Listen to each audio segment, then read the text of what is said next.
Muhammad Rasulullah. Ọ̀sá àfáà kan láyé lónìí márùn-ún gbogbo ẹnu mi sọ bibinti safatayhi wà bimili ilfam.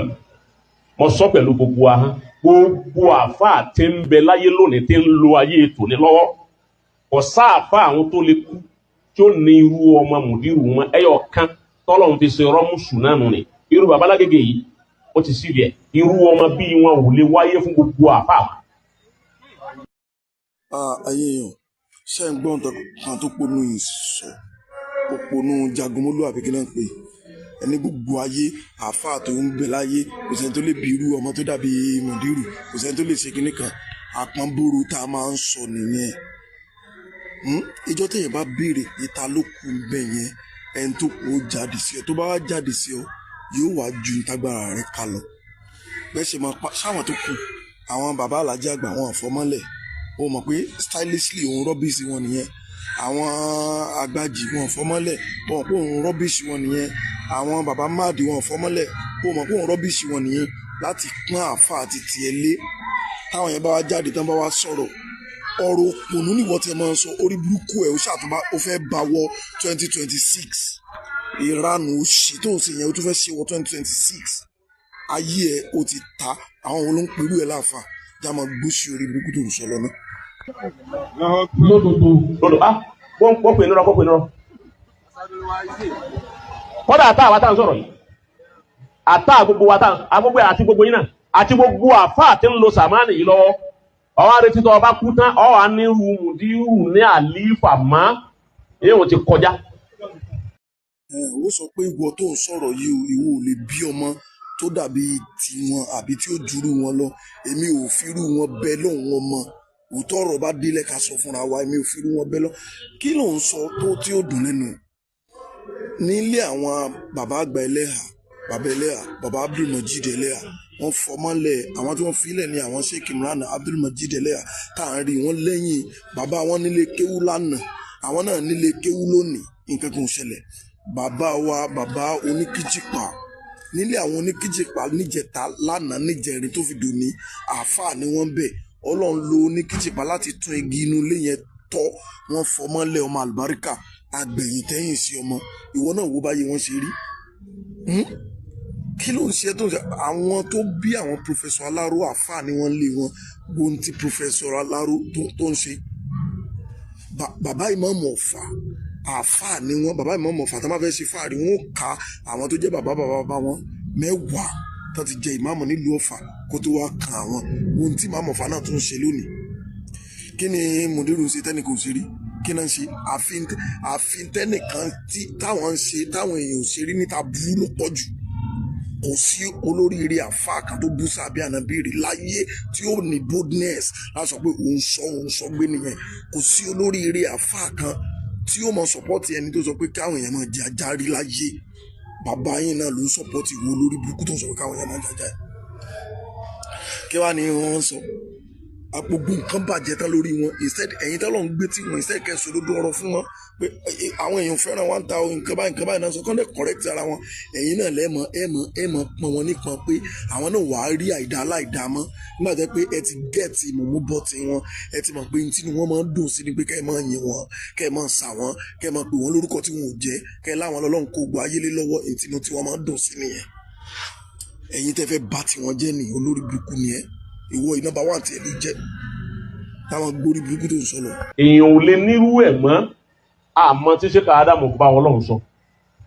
tọ́lọ́run wá pé àdéhùn fún wọn kó fi ṣe é báni èyí ṣe tí mo fi wí bẹ́ẹ̀. ìwọ náà tí ì kú wa fa ọmọ rẹ tó bí tí ọjà níbà rẹ òun náà ti kọ́ mọ́sálásí tiẹ̀. dídá lè kéwìlẹ̀ sí Abdul Hakim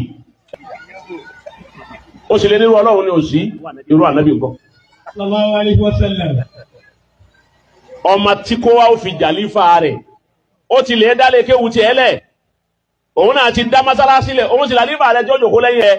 òun rí pọ́lá rẹ̀ bàjẹ́ nu torí inú ilé rẹ̀ ó sì máa pé wọn nìkan kọ́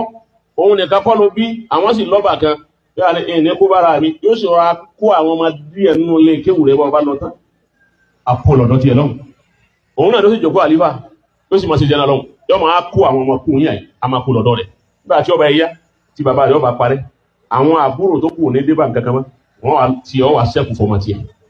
ìròrí ọ̀pọ̀lọpọ̀ àwọn èèyàn lónìí nù ìròrí bàbá Lágége ni wípé ìfẹ́ ní nǹkan kan láyé ju bàbá mi lọ.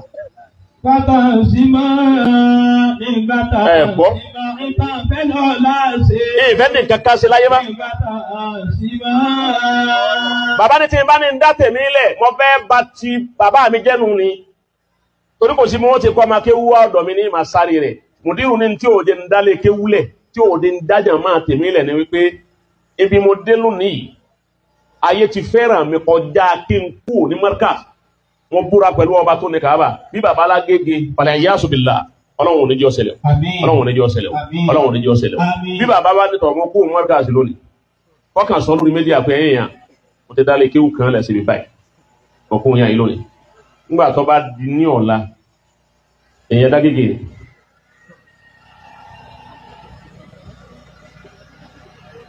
kó wà náà ní ọmọ àbánújẹ́ pé kí ló dé wọ́n ti wá fún mùdírù wọ́n ti sún wọn kàgiri débi kí wọ́n ṣe bẹ́ẹ̀ bàbá ní rárá àdéhùn tí mo bọ́lọ̀ ń ṣe lára bàbá mi kọ́. Jagunmólú àní tiẹ̀ ti tasẹ̀ wàláì mò ń sọ fáwọn èèyàn pé ìwọ ni tiẹ̀ ta jù. Bàbá Lágége wọn ò fẹ́ dálé kílẹ̀ wọ́n sọ pé àwọn ò fẹ́ gbàdúrà wọn ní ìwà tí wọ́n fi kọ́ àwọn èèyàn jọ òótọ́ ọ̀rọ̀ ló gbọ́ lẹ́nu mi yẹn wọn ò ní ìwà rẹ̀ kan báyìí táwọn èèyàn fi lè dúró tì wọ́n orúkọ bàbá wọn náà lọ sórí gbogbo nǹkan tó wà Lágége yẹn bàbá tànà bàbá Sheikh Adamu tànà wọ́n ti ṣiṣẹ́ rẹ̀ lẹ̀ àwọn kan dé wọ́n kan di ọbẹ̀ ní gbogbo àwọn tó invest síbẹ̀ yẹn nítorí Sheikh Adamu náà fi invest síbẹ̀ òdodo ló gbọ́ yẹn kí náà ṣe ibo náà ti ṣe rí tànà bára pọ̀ rí kí ni àwọn nǹkan tó ti ṣe rí tó fi jẹ́ pé àwọn làwọn èèyàn wá like jáde OON tí wọ́n fún wọn àwọn kọ́ ni wọ́n fún ní OON wọ́n wo kíní contribution Sheikh Adamu to the growth of Islam ní Nàìjíríà Sheikh Adamu náà fẹ́ fún ní OON wọ́n wá rí pé wọ́n sì láyé mọ́ náà fi ní kẹ́ni tó jẹ́ kàlífà àwọn wá gbà kó àwọn àmà ṣàlàyé ẹ̀ fún ẹlẹ́yọ̀ kọ̀ọ̀kan báyìí orí ẹ̀ dàrú àwọn ló ń gbé mọ́ra ìgbà wo ni kéèyàn lọ dálé kéwúlẹ̀ ló wá di ẹsẹ̀ ṣe bí èrò àwọn bàbá àtàná ni pé kọ́lọ́ ń paná Adébọ̀rẹ́ kó gbé súnà nàbí ga kí lè kéwú mọ́ pọ̀ sí kí Islam mọ́ gbòòrò sí ṣe bí n tí wọ́n fẹ́ nìyẹn Sheikh Adamu kan tó kú lójú ayé wọn ó ní àwọn ọmọ kéwú wọn ti ń dálé kéwúlẹ̀ Sheikh Adamu sì wọ́n kún wọn lọ́wọ́ wọ́n sọ pé lágbájá ẹ lọ ràn lọ́wọ́ kí lè kéwú yẹn bá lè gbòòrò ẹ̀yin ètò níyì ẹ̀fẹ́ kí lè kéwú kan tán dìde mọ́ àfikún jà jẹ́ pé yìí nìkan wọ́n máa pariwo tán bá da ilé ayé ìdá yẹn ẹ̀ lè dálé ayé ṣe ayé yẹn ti bàjẹ́ wọ́n jáde wọ́n sọ Bàbá Lágége ó lóun ò ní dá wọn ní ìwà ayọ̀ kan àwọn wà láìtàláì wọn ò ní rí ẹ̀yẹ lẹ́yìn wọn tán bá dálé kílẹ̀ òdodo mò ń sọ fún ẹ̀yẹn wọn ò lè rí ẹ̀yẹ àwọn tó máa kàrà bí ajé ilé kúkú wọn ò lè kò bọ́mọdé ṣe kò bágbà ṣe àwọn Yorùbá ní pé wọ́n ní pé òkànnú òkànlé ṣe ẹranko ní òbọ̀ gbé bẹ̀ ni ṣé wúrẹ́ ló kó bẹ́ẹ̀ tí ó bọ̀ gbé bẹ̀ wọn kò sẹ́ni kankan tí wọ́n ṣe nǹkan tí wọ́n fi máa ń dùn gbogbo àwọn èèyàn tí Sheikh Adamu bá ló gbà lọ́mọ kí ó lọ́ọ̀rẹ́ ní kí lorúkọ ẹ̀ ń jẹ́ ní companion tí bàbá Sheikh Adamu gan pè léèyàn lójú ayé wọn gbọ́n làwọn rọ́bìṣì lọ sọ pé wọ́n ṣe èèyàn wọ́n gbọ́n ju bàbá wọn lọ ṣé túmọ̀ ẹ̀ nìyẹn so àtọ́mìyàn ọ̀rọ̀ tó ń sọ yìí àfa ńlá ló ń dọ́gbọ́n bá wí pé Sheikh Adamu àfa Adamu àfa ńlá òun náà ti lọ dá mọ́ṣáláṣí tiẹ̀ lẹ̀ nígbà tó yẹ pé ọ̀rọ̀ ẹ̀sìn ló jẹ wọ́n lógún lé wọn bí Islam ṣe máa gbòòrò orí burúkú tiẹ̀ wo orí mọ́ṣáláṣí dálẹ̀ orí lékè dálẹ̀ àṣàlátù tó ti máa rówó tó fi máa jẹun òun lòun ẹni tó bá ti wá ṣe yẹn ó ti sẹ́lọ̀ nìyẹn ó fẹ́ jogún mọ́ríkàsì ó fẹ́ wó mọ́ríkàsì nìyẹn ó ponú ṣé gbogbo ayé ó máa kúrò ní gbogbo olú ibi tí wọ́n wà wọ́n lọ máa kírun mọ́ríkàsì ni nítorí kíni tó pé Sheikh Adamu ló níbẹ̀ Sheikh Adamu lọ́lọ́run fi Islam rán sí wàhábì aláìníláàká ẹ̀ lórí inú ẹ̀ ṣe wá bu tó báyìí àwọn ló ń pè wọ ilé àfààní orí burúkú ẹ̀ ó ṣàtúnfẹ́ ṣe wọ 2026 instead kó o fi gbogbo orí burúkú tó ti ṣe 2025 kó o fi pamọ́ èyí ní December 31 sí yìí o December 31 la wà náà yìí o kò few hours ká bọ́ sí 2026 o tún fẹ́ ṣe orí burúkú yẹn wọ 2026 instead kó o repent ṣé bó ṣe fẹ́ bá kúrè àbódìgbà táwọn ọmọ ẹ bá ń pè é pé dádì sẹ́ẹ̀ ní gbọ́n mọ́ ni ṣé ìgbà yẹn ló tó ronú Ọlọ́run ó ṣàánú ẹ̀ dá máa gbórí burúkú ẹ lọ. àdéhùn rẹ̀ ni pé iṣẹ́ rẹ̀ yìí bá gbé débi tí ó lérò pé òun fẹ́ kó dé. Bàbá yìí tó wá gbé débẹ̀ wọ́n ti tún wá kọjá rẹ̀. Ó yẹ wá sọ ọmọ wo inú àwa àfáà tá à ń bẹ lónìí àlífà wo ló lè ṣe bẹ́ẹ̀ tí bàbá rẹ̀ bá kú tán? Kò sí. Ó mọ̀ pé gbogbo loyalty tẹ́ ń rí ní kí lorúkọ ẹ̀ ń jẹ́ ní mọ́ríkàsì yẹn léni wọn pé gbogbo loyalty yẹn iṣẹ́ tí Sheikh Adam ti ṣe lẹ̀ ní àwọn èèyàn fẹ́ san owó rí tí Sheikh Adam ṣe fáwọn bàbá wọn padà náà fi wọn lóyà. Mo fẹ́ kó mention kan márùn kan tó wà spectacular tí Mudiru ti ṣe fáwọn èèyàn tó fi jẹ́ pé àwọn èèyàn lóyà sí wọn tó fi invest sínú ibi tán wà yẹn. Kò sí wàláì kò sí. Kí ni nǹkan tá ṣe fáwọn èèyàn? Wọ́n mú owó ara wọn báyìí kan fi rán èèyàn Mẹ́kà rí. Mẹ́kà táwọn èèyàn bá fún wọn náà wọ́n fáwọn èèyàn. Wọ́n mú owó ara wọn kan fi rán èèyàn wúmúra rí. Wúmúra táwọn èèyàn bá fún wọn náà wọ́n fáwọn èèyàn. Kí ló wá ń sọ?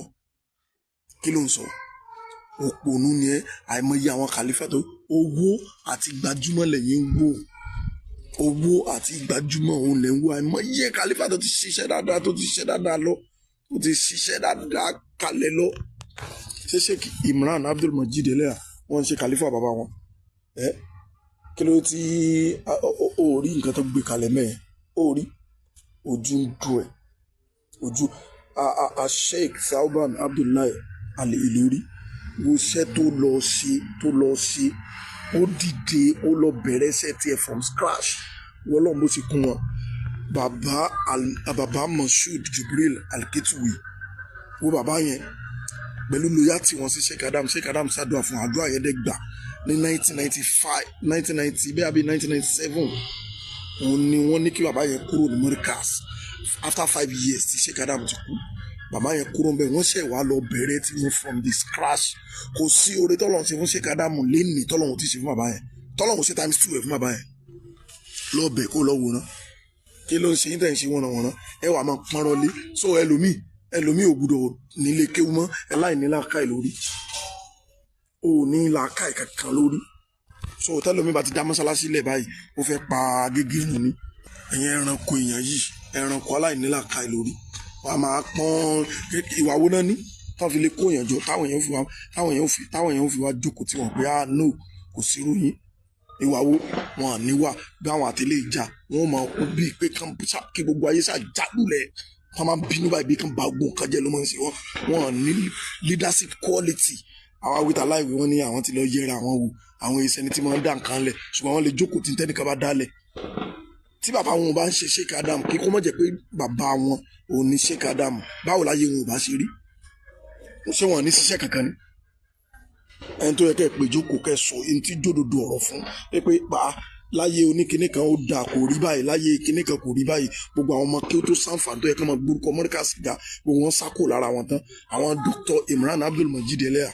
Mọ́ríkàsì ni wọ́n fi pamọ́ pẹ̀lú oore tọ́lọ́ ṣe fún wọn lẹ́nu yẹ ká wọ́n máa ṣe yẹsà pẹ̀lú inú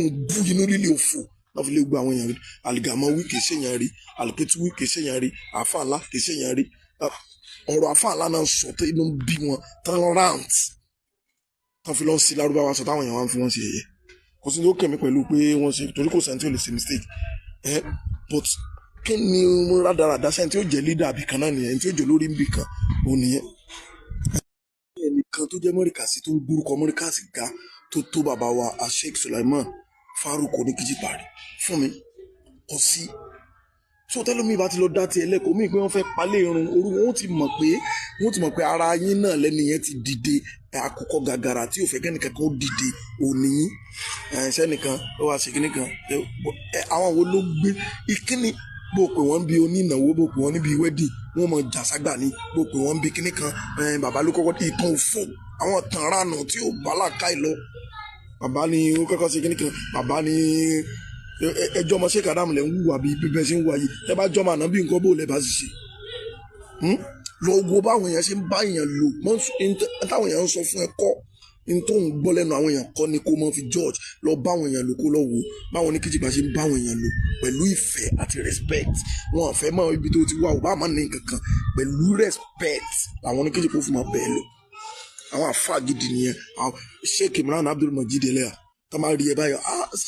àfàmì àpẹ̀lẹ́ rìn tí wọ́n mọ̀ dùn tí wọ́n mọ̀ dì mọ́ ẹ ìgbéraga òfò náà ni ẹ̀yin nígbà bá ti bá tiwọn jẹ́ tán ẹ̀yin náà lẹ́kùn bá wọn débi tẹ́ bá wọn dé yẹn ẹ̀yin aláìtẹ́ onírànú yẹn jàtìjàtì yìí ní tó jò lórí níbi kan òun ni ó rí bínú kò ní lè gbé bínú mi òun ni ó rí kíní kan tó yẹ pé gbogbo ohun tí ó sá tù jọ tí ó tù ní ó mọ sọ ẹ̀yin èèyàn jàtìjàtì yìí ibi tẹ́ bá bá tiwọn jẹ́ dé ẹ̀ẹ́rì 2026 látó fẹ́ kó sí ẹ̀ kọ́ntínú orí burúkú tẹ̀ ń ṣe kẹ́ lọ túbá Ọlọ́run ó ṣe ní ọ̀run fún yín àdúrà táwọn ń gbà fún yín nìyẹn kò get out.